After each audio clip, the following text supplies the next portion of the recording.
when I first got there, because it's a jungle. When I first got there, I was like, okay, there's probably going to be a ton of wildlife, monkeys or tigers or some sort of just animals that are going to be in that jungle. But come to find out, there was nothing like that out there, which I was grateful for. I remember, some instances there was. I mean, they have these centipedes called aqualoas, and they're super fast, and if they bite you, it really hurts, and you'll swell up. I mean, some people can even die from these bites. And I remember one night we were sleeping in just this little shack out there in the back island in Savai, and I remember feeling something on my neck in the middle of the night, and I didn't think anything of it, and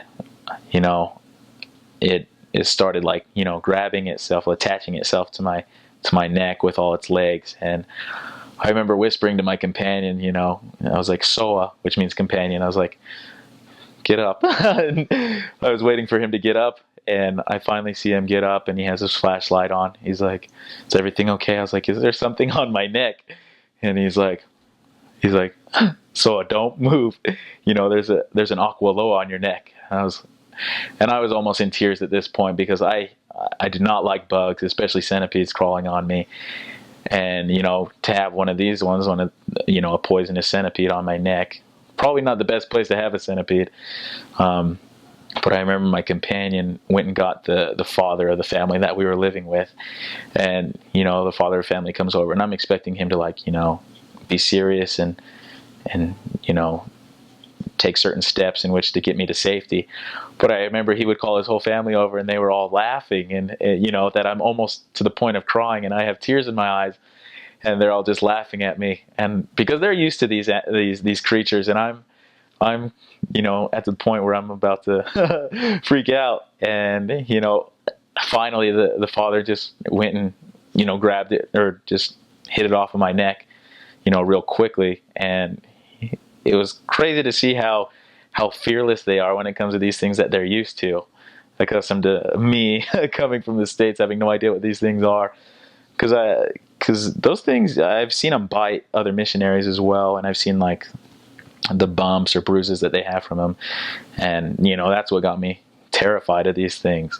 I mean, there's other points. I remember we were going through the jungle through a path to get to an investigator's home, and there are wild pigs out there. And I remember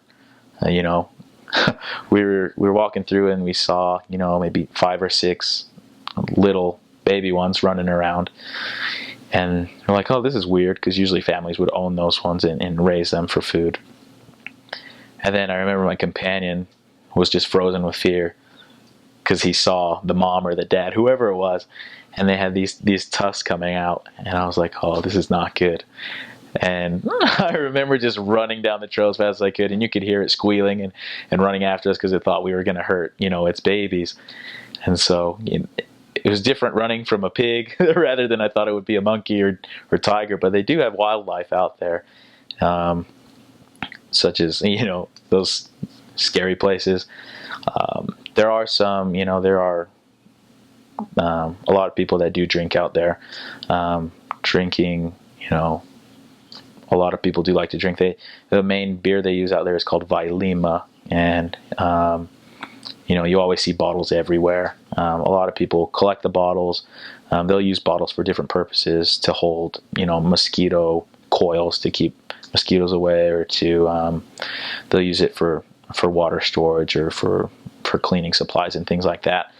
And you will see that most of the people that do drink will stay. They have stores along the road every couple miles, just little stores. They're almost like a snack shack sort of thing. And most of the people that do their drinking will stay at these stores and just keep drinking them by the bottles.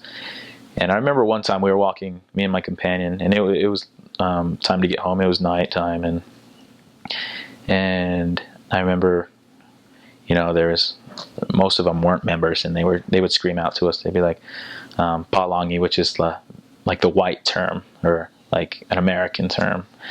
and so they'd yell out Palangi or Faifeao, which means missionaries. And they try to get your attention, and sometimes they would try to mess with you, and they would get a little intoxicated. And, the best thing that I learned was that, try to not make eye contact with those sort of drunk, because they may take it in offense that you're better than them or that you're looking down on them. And so as long as you're, just staying focused and kind of just avoiding eye contact with those certain groups or certain people, they won't think anything of it.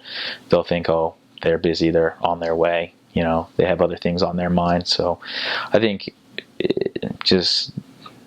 they want something to start, but they'll only start something if you make that first move and make eye contact, sort of. So, but other than that, I mean, there's not really any scary stories or any crime things that went on over there.